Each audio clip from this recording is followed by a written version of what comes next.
Olá, bem-vinda, bem-vindo. Este aqui é o canal Conversa de Irmãs. Eu sou a Pri Evangelista e este canal é para que você possa ter sempre conhecimento e entretenimento com os assuntos da atualidade de uma forma leve, descontraída, sempre trazendo o melhor para você. E essa semana a gente comemorou o Dia Internacional da Enfermagem. E para encerrar essa data tão importante, nada melhor do que trazer uma enfermeira para bater um papo aqui com a gente. E por isso nós temos a honra de contar com a Vitória Nogueiró, que é formada pela Universidade de São Camilo e atualmente trabalhando num dos maiores hospitais da América Latina, que é o Hospital das Clínicas. Vi, muito obrigada por estar aqui com a gente hoje. É um prazer estar aqui com a gente. Muito feliz de ter Ai, você. Para a gente começar esse bate-papo, eu queria que você primeiro contasse para a gente um pouco como que despertou em você essa vontade de ser enfermeira. Foi quando que começou isso? então, eu era muito pequena, eu sempre gostava de brincar dessas coisas, porque eu tinha muita crise asmática e minha mãe me levava muito para hospital, para consulta e para fazer exame em laboratório. Então eu sempre tive contato com esse pessoal da área da saúde, eu sempre gostei desse contato mais próximo com o paciente, porque numa equipe multiprofissional, a enfermagem num contexto geral, não só as enfermeiras, como as técnicas, as auxiliares, são as que mais estão próximas ao paciente. Eu gostava muito desse serviço, desse trabalho.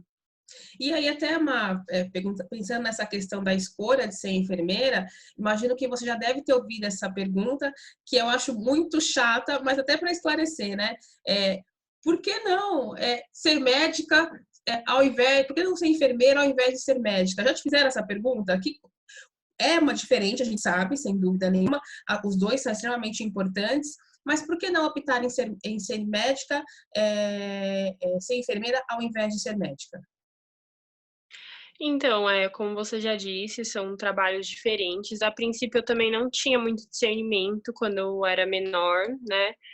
Quando eu era pequena, claro, eu falava que eu queria ser médica, porque para mim, eu fui ensinada também que enfermeira era ajudante de médico, não deixa de ser uma ajuda, porque numa equipe multiprofissional todos se ajudam, mas assim, cada um exerce seu papel. Depois que eu soube o que é a enfermagem, o que é ser enfermeira, quais são os papéis dos outros profissionais da equipe, eu quis fazer enfermagem, vi que era realmente isso que eu queria, era esse papel que eu queria exercer, né. Eu nem tentei medicina, porque depois que eu vi a diferença, eu notei que eu vi, né, o real papel de cada um, e aí desde que eu descobri, assim, eu descobri bem nova também o que é ser cada um, eu optei pela enfermagem.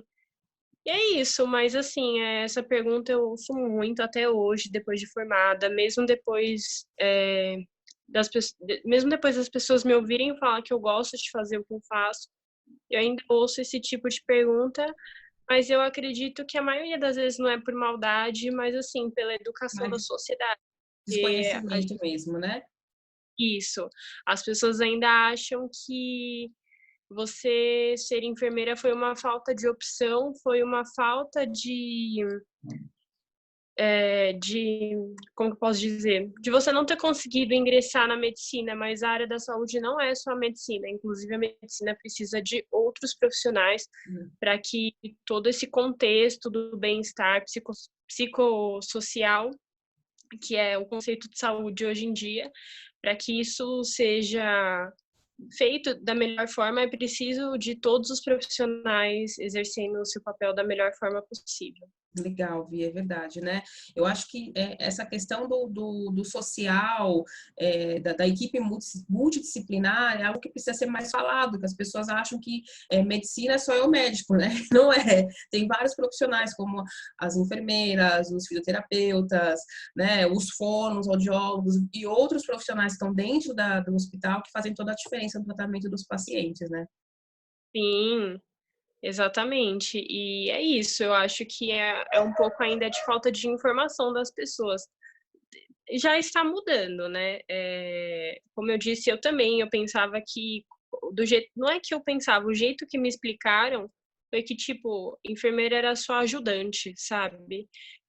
Talvez a minha mãe também, quando me explicou, não soube me explicar muito bem, porque a minha família, graças a Deus, eles reconhecem o trabalho da enfermagem, mas eu acho que por essa falta de explicação na hora eu também não entendi muito bem, mas com o tempo eu fui pesquisando e vendo o que era cada um, e desde que eu escolhi essa profissão para mim, eu recebi todo o apoio da minha família, só das pessoas de fora que me questionam porque eu não quis medicina, mas é mais por isso, por falta de informação.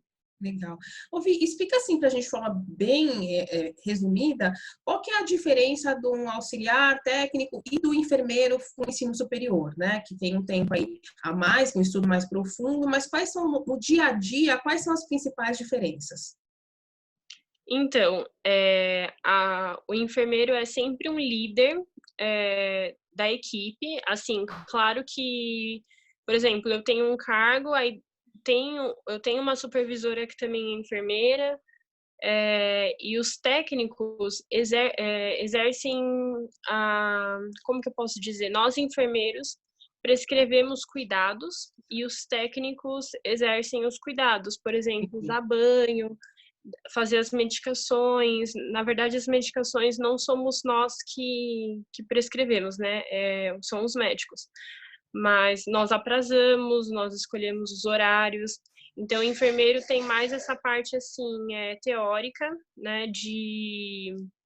Com esse com o nosso embasamento, né, que é mais profundo, a gente vê quais são os cuidados necessários para o paciente, nós vemos, na prescrição médica, quando é passado para a gente, nós vamos ajustando os horários, se um medicamento vai bater com outro no mesmo horário, se pode ser administrado, se não pode ser administrado, nós que falamos com o médico, o técnico também pode comunicar a gente, o Entendi. técnico ajuda muito, o técnico auxiliar também, porque eles às vezes a gente entra numa instituição que o técnico, o auxiliar está lá há 20 anos, conhece a rotina mais do que a gente. Então, a gente faz esse intermediário de uma informação que o técnico passa para a gente passa para o médico e a gente conversa. Legal. Mas o técnico auxiliar faz mais essa parte técnica de fazer, de dar De banho, esse execução trabalho. mesmo, né?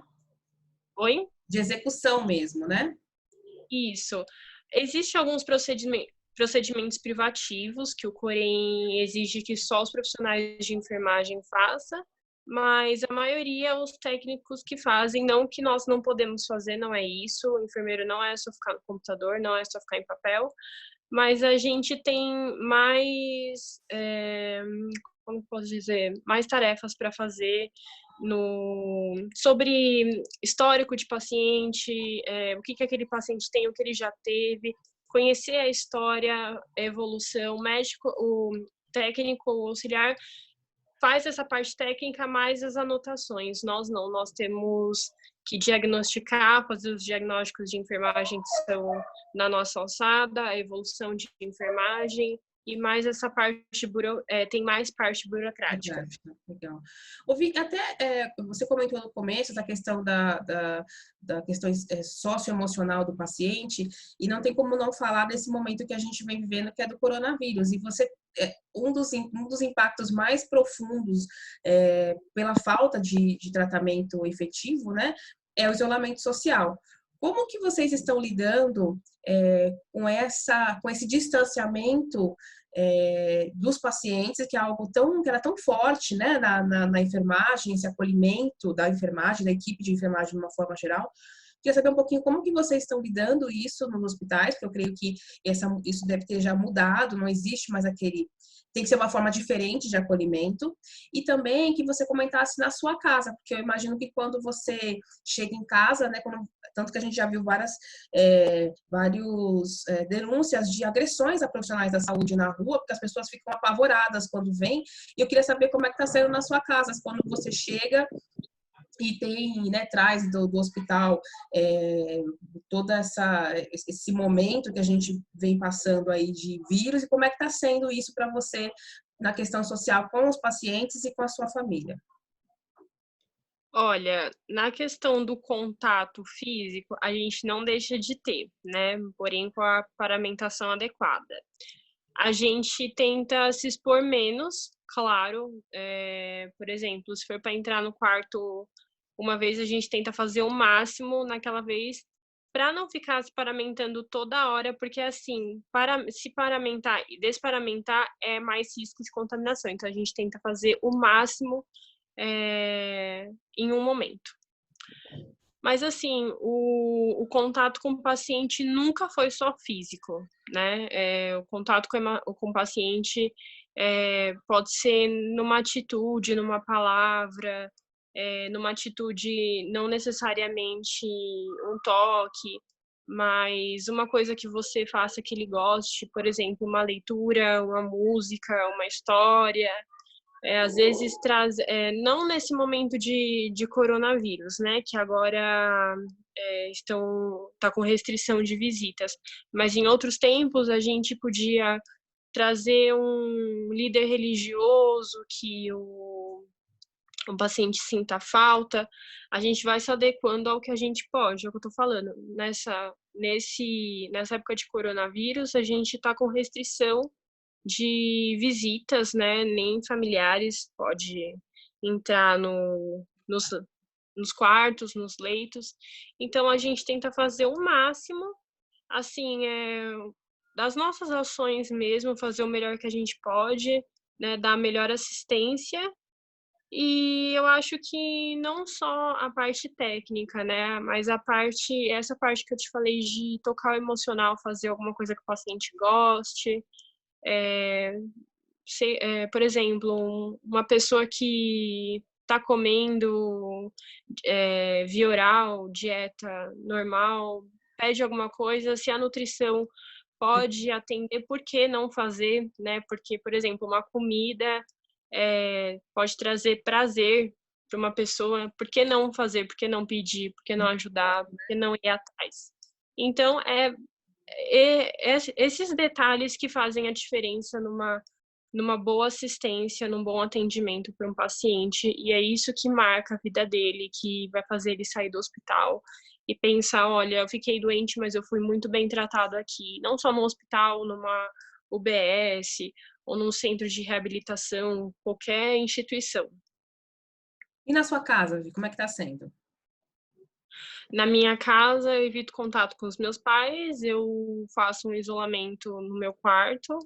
Quando a gente come na mesa, eu tento manter distância para as gotículas não para a gente não trocar gotículas, né. E quando eu chego do meu serviço, eu vou pelos fundos para tomar banho, desprezo a roupa lá fora.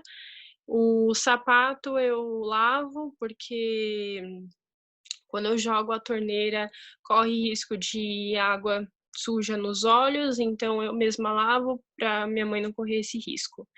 E é isso, eu tento fazer o máximo dentro do possível, né. Isso aí. Você acha que até pensando nessa situação toda, pós isso tudo que aqui quando, nós esperamos que isso passe, né, que passe logo, quando isso passar, você acha que muito desses hábitos vão continuar com as pessoas, de lavar as mãos, de se preocupar com essa uma coisa assim que eu estava pensando um dia desses, né, a gente várias vezes com gripe ou com rinite mesmo, nunca teve essa percepção da necessidade de usar uma máscara. Você acha que, olhando até pelos movimentos aí da área da saúde, isso vai continuar? Você acredita que continue? Essas preocupações, talvez não tão excessivas, né? Porque a gente gosta mais é de um ajuntamento social, né? Acabamos de inventar essa palavra. Mas, mais de uma forma mais segura, mais consciente, eu acho que essa é a palavra, mais consciente. Ah, de maneira geral, sinceramente, na minha opinião, eu não acredito, porque eu já vivi uma pandemia quando eu era muito pequena, que foi do H1N1, que durou menos tempo, mas também assustou as pessoas e era mais ou menos os mesmos sintomas. Eu fui muito bem instruída a lavar a mão. Na época colocaram álcool gel nas escolas, eu lembro que eu estudava, depois ficou só o suporte. Parou de falar sobre isso, eu acho que a televisão, a mídia deveria falar sobre lavar a mão toda hora, todo momento, porque ainda tem muita gente que morre de doença que poderia ter sido evitada lavando a mão, lavando alimento, talvez até por falta de acesso. Por exemplo, diarreia é uma das causas de morte que ainda mais mata criança no Brasil, né? É uma das que mais matam. E assim, lavando a mão já seria uma boa medida de precaução. Verdade. E, assim, ainda em época de pandemia, tem gente que tá indo pra festa, tem gente que tá fazendo aglomeração, então eu acho que quando isso passar, o pessoal vai esquecer. Eu acho que vai ficar uma marca muito forte dessa época que a gente não teve contato, que a gente não podia sair, que causou um pânico, mas eu tenho certeza que quando isso passar, as pessoas vão esquecer, até chegar um outro tormento, assim, pra nossa vida, sinceramente, pelo que eu conheço, assim, do perfil do brasileiro. Infelizmente, a Infeliz gente deveria aprender, deixar um legado de coisas positivas, né? Para que não por causa desses problemas não voltasse a ter outras doenças, né? É uma coisa tão óbvia, né? Sai, lava a mão, a gente chega em casa, tira o sapato, ainda que você não trabalhe na área da saúde. A gente começou a ter esse hábito aqui em casa, por exemplo. A gente chega em casa, a primeira coisa que a gente faz é lavar as mãos e tirar o sapato primeiro, para não deixar o sapato da rua contaminando a casa, coisa que a gente poderia ter feito antes. Mas, Ovi, até pra gente descontrair um pouquinho, eu queria que você pode contar pra gente alguma coisa inusitada, alguma coisa engraçada que só quem tá dentro do hospital sabe. Aquelas coisas que você fala assim, gente, isso aqui o pessoal não faz ideia que pode acontecer dentro do hospital. Ai, olha, sinceramente, tem pacientes que não estão em cuidados paliativos. Quem não sabe o que é cuidado paliativo, é quando a gente não faz, dependendo do setor, cuidados paliativos servem para várias doenças, por exemplo, diabetes, a gente faz um cuidado paliativo, a gente faz medicação de insulina ou outro medicamento, metformina, para manter o bem-estar do paciente, não só no quesito de dor, mas a gente tenta manter da melhor forma possível, né? A diabetes não tem cura, então a gente não tenta reverter a situação. Mas quando um paciente de UTI está em cuidado paliativo, que a gente fala que não vai fazer mais nada, quem tá para entrar em cuidado paliativo, a gente entra em contato com a família tem que estar ciente, né, que se parar não vai reanimar. Tem pacientes que não estão em cuidados paliativos, mas mesmo assim estão sofrendo muito. Quando esses pacientes param, não aconteceu só uma vez, a gente tenta reanimar, mas quando o paciente não volta e ele descansa, a gente dá, tipo, graças a Deus que levou, porque a gente não aguentava mais sofrer. E isso, na época, para mim, quando eu via as pessoas, na época, assim, de estagiária, quando eu via as pessoas falando, ai, descansou, que bom que ele tá bem, eu achava, tipo, Meio frio. engraçado. Meio frio, engraçado, não sabia o que eu achava, porque eu achava que, meu, tão absurdo, né, falar assim. Mas não é frieza, é questão de conformidade, porque a gente fica dia a dia com o paciente e vê que aquela pessoa precisa de medicação até para bater o coração, para respirar, para não sentir dor, para ficar assim, mais ou menos. Então, quando morre, a gente pensa: "Ah, descansou". E, claro, a gente não fala isso na frente da família, mas isso acontece muito. A própria família, né? Que é difícil você admitir isso, né? Ai, nossa, né? Lógico, a gente sente a perda da pessoa, não é? Mas eu imagino que dependendo do caso, até a própria família se sente, apesar da tristeza da perda, se sente aliviada de não ver aquela pessoa que você tanto ama sofrendo tanto, né? É que é difícil a gente Hoje admitir isso, né? famílias estão instruídas, mais informadas, né, quando a gente fala que, por exemplo, porque quando o paciente entra em paliativo, a família sabe que a gente não vai mais ficar invadindo, a gente não vai ficar fazendo grandes coisas, a gente vai tentar deixar ele da melhor forma, mas assim, sem tentar reverter, entendeu? Agora tem família que não deixa o paciente em cuidado paliativo ou até mesmo a equipe médica não propôs, né, mas aí quando ele para, mesmo assim a gente pensa: "Ai, parou de sofrer". Verdade. Ouvi, para a gente, mais duas coisinhas para a gente encerrar, queria que você falasse um pouco. ainda diante de um cenário tão complicado, né? Você acredita, como uma profissional que está começando a sua carreira, que vale a pena assim, ter optado por essa carreira? E até pensando para outras pessoas que pensam nessa carreira, você acredita que realmente vale a pena? Olha, pra valer a pena, você tem que gostar, é o que eu falo, você tem que amar muito o que você faz, independente. Pra fazer enfermagem, você tem que gostar muito de gente, assim, em todos os âmbitos da vida.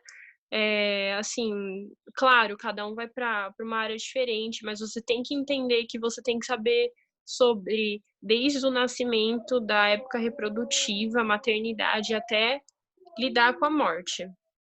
Isso, e saber também que você vai estar com as pessoas em momentos maravilhosos, como eu disse, maternidade, até momentos que a pessoa está entubada, sem falar, que você tem que dar banho, tem que trocar fralda, então você tem que gostar muito de cuidar.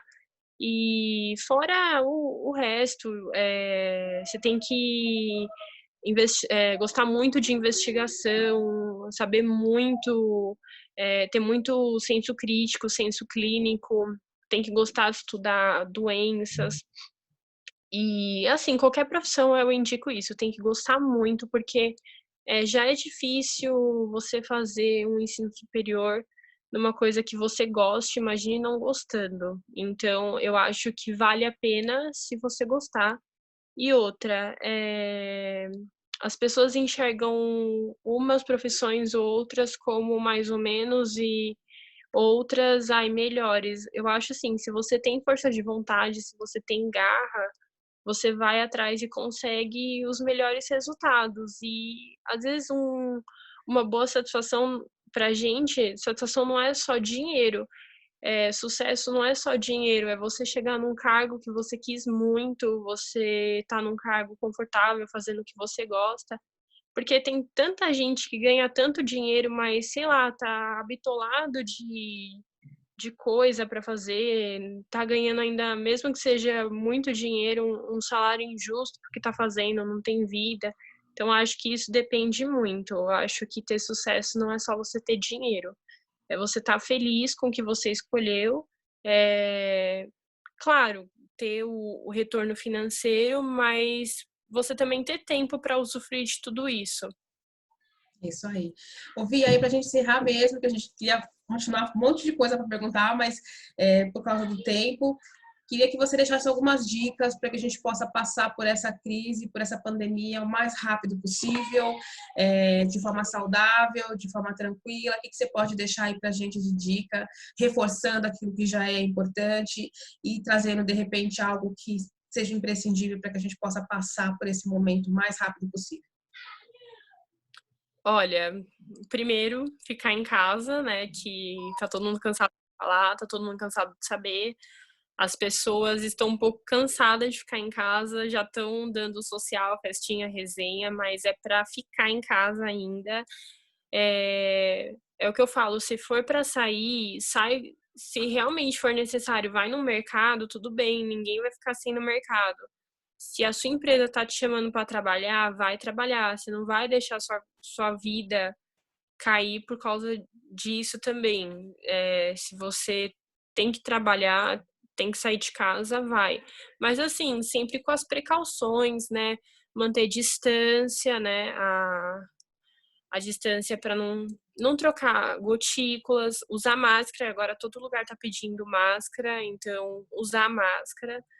O adequado é usar até 2 horas, mas é difícil você trocar, por exemplo, uma máscara de pano a cada 2 horas, né, mas assim, você usando máscara, você já reduz lavar a mão, nossa, é um dos das assim, das formas mais fáceis de se contaminar, porque, você uma pessoa tosse, uma pessoa sintomática vai lá, coloca a mão no móvel do escritório, você vai lá, coloca a mão, coça o nariz, então lavar a mão frequentemente, toda hora.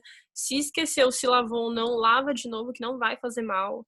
E nem precisa de álcool gel, se o álcool gel tiver caro, você lava a mão com água e sabão mesmo, de preferência na técnica, porque é a fricção que inativa o vírus.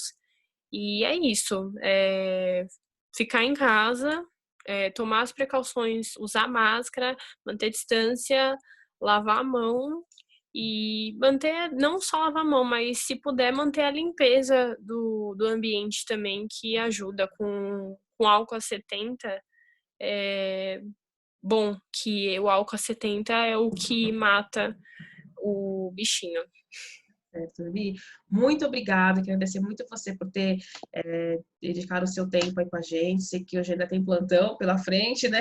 Então a gente agradece aí pela sua disponibilidade. Espero que todos tenham gostado. Não esqueçam de curtir, se inscrever no nosso canal, fazer os comentários, deixar perguntas, que depois qualquer coisa a gente manda para a Vitória, ela responde para vocês. E eu gostaria só de agradecer. Muito obrigada, Vi. Obrigada a você pelo convite e fica bem, se cuida e é isso. Obrigada, pessoal. Até a próxima. Uma ótima semana. Tchau, tchau.